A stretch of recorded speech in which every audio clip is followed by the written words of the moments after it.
Okay, so we're diving into LA Witch Birthday this week. And right off the bat, we're dealing with dragons and the earthquakes of LA. What a combo.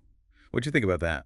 I mean, it's such a cool choice by McCaffrey, like setting this whole magical coming of age story in a place where the ground can literally shift at any moment. It just adds this whole other layer of tension. Yeah, like you said, the city itself is like another character that's all on edge, kind of like how being a teenager feels, I guess, right? And speaking of teenagers, Holly Ivy McNee, our girl Holly, she's about to turn 12, starting at a new school. And on top of all that, her dad disappeared the night she was born. And you can tell that really sticks with her. Every year on her birthday, she wishes for him to come back, which just shows how much she wants answers, wants that connection. This isn't just some random fantasy story. It's about Holly trying to figure out her own life, her own It's past. like she's carrying all that, the weight of not knowing, along with the normal freakouts of starting at a fancy new school like Erasmus. Oh, totally. And from what we're seeing, Erasmus might be more than just a school, right? There's something else going on there, something connected to all this magic stuff that's starting to happen around Holly. Especially with the other people in her life.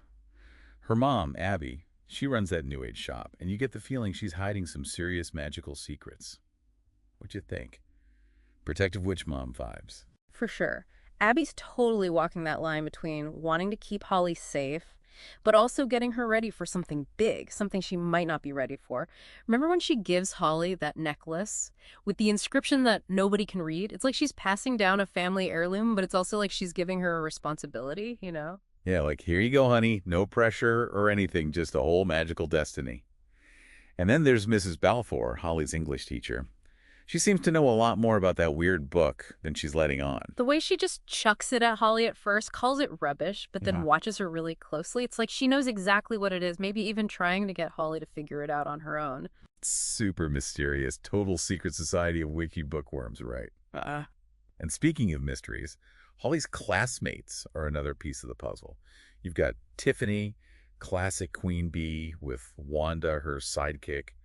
But I felt like there was more to them than just your average mean girl stuff. Do you get that sense? Yeah, definitely. You can tell Tiffany sees something different about Holly. There's a little jealousy there, maybe even fear, like she's threatened by whatever power Holly might have. And when Wanda sticks up for Holly, even just a little, it makes you wonder if they're really as close as they seem. It's like they're both drawn to her and scared of her at the same time. Yeah. And then we have Brian, Holly's super smart friend. He seems like the kind of guy who's going to be super important to the whole group, right? Yeah, he's definitely the brains of the operation. Right away, you see how smart he is, how much he knows, especially when he figures out what's written on Holly's necklace. You just know he's going to be the one doing all the research, coming up with the plans, all Yeah. that. And Brian's going to have his work cut out for him, that's for sure. I mean, those birthday gifts Holly Yeah. gets, a book in some language nobody understands and a whole set of fencing gear, that's not your average birthday haul. It's like someone sending her a message, but with riddles and rapiers. Right. Talk about cryptic. Those gifts are like super interesting, though, when you really think about it. The book's got to be connected to all that witch history, right? It's knowledge, but it's also maybe a burden, too. And then the fencing. It's like, hey, you better be ready to fight for what you believe in? Yeah, like this isn't just about reading old books. It's about knowing how to handle yourself. Things are definitely getting real, especially when you realize that the book isn't some kind of spell book, at least not exactly. It's more like the diary of all the witches who came before, all their struggles, their wins, and the price they had to pay for messing with magic. And that's huge, right? That whole idea of magical prices. It's not all fun and games with wands and whatnot. There's serious consequences, like life or death stuff. When Holly learns about Anna, that young witch who gave up years of her life just to trap the dragons, that really got to me. Yeah, it makes you wonder what they were thinking, those witches, and how Holly's story is going to be similar or different. She's dealing with her dad being gone, and now these dragons are on the loose. It's like history repeating itself. Totally. It's like, is Holly going to have to make those same impossible choices? Will she have to give something up too? And she's got that voice in her head, Eric, stuck in the book, trying to guide her. Talk about adding to the creep factor. But it also shows how dangerous all this magic can be. Poor Eric, right? He's a good reminder that even if you're trying to do the right thing, magic can have a mind of its own. Being trapped in the book like that, that's a warning if I've ever heard one. And then there are those earthquakes. They're getting worse, which Yeah. can only mean the dragons are getting closer, right? Yeah, it's like the spell that's holding them is coming undone. We just got these little hints about them. They're huge. They breathe fire, and you can tell just how much everyone's freaking out. Poor L.A., right? Yeah. It's bad enough they have traffic, now they have dragons too. So how's Holly supposed to handle all of this? She's just a kid. It's a good question. On the one hand, she's dealing with normal 12-year-old stuff, like mean girls and zits and trying to fit in. But then there's this huge magical crisis happening at the same time. It's almost funny when you think about it. That's what makes her so relatable, though, right?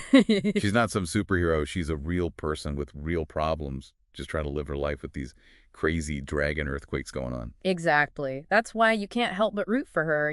I want to see her figure out this whole witch thing, but I also just want her to be okay. It's like Right. we're invested in Holly as a person, not just as some chosen one. It's a lot to process, And it makes you think about those witches who came before, the ones who paid the price for their magic.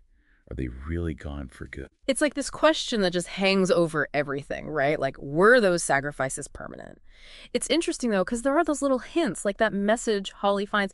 They took them, but not completely. It's like, maybe, just maybe, there's a way back. Oh, that's right. It's like, what if Holly could not only stop the dragons, but also bring back everyone who was lost?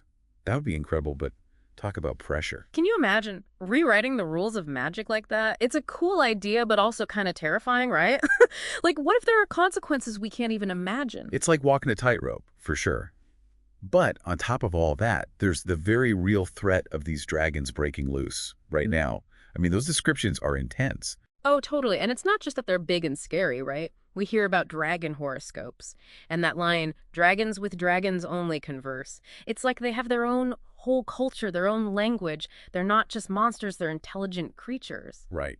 It's a whole civilization we're just glimpsing. So maybe there's another way to deal with them besides just trying to control them with magic. That's where Hermes comes in, right? He changes everything. He's not a human, he's a dragon himself. It's like the game just totally changed. He could help Holly figure out how to talk to the dragons, maybe even work with them instead of fighting them.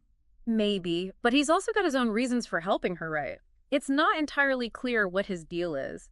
He could be the key to everything, or he could make things 10 times more complicated. Let's talk about a wild card. So now it's not just good versus evil anymore. It's all mixed up and Holly's caught in the middle. Exactly. And that's what makes the story so exciting. It's not just about fighting dragons, it's about Holly figuring out who she is and what she believes.